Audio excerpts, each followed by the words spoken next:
in coming up on National Signing Day and going through this last season, there are a lot of situations where what happened on the field this past season figured into a lot of leans, a lot of decisions, that sort of thing, with a lot of people that I talked to regarding other programs. But for a team that started top 5 in the nation, finished 8-4, so it was largely disappointing from that standpoint.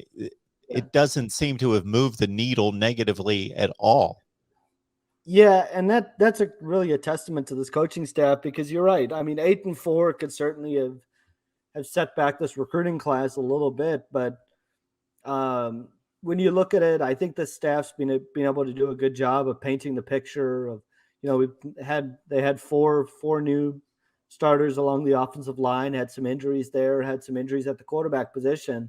Expectations were certainly, much higher than 8-4, and Jimbo Fisher will probably be the first to tell you it has to be get better going forward.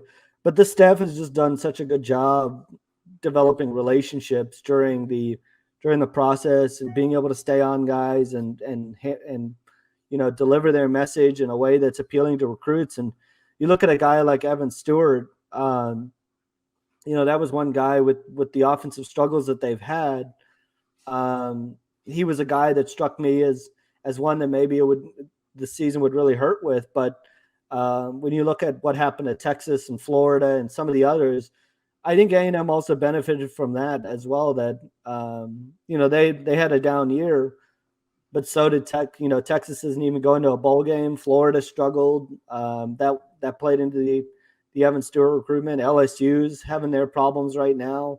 Lincoln Riley leaving Oklahoma allowed for Gabriel Brownlow-Dindy to become an option again.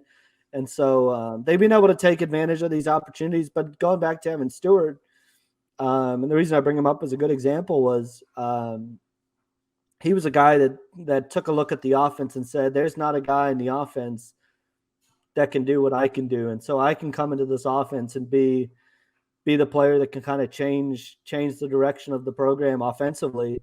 And they're able to sell a tremendous talent in Connor Wigman too, who's a 5-star quarterback that's coming in.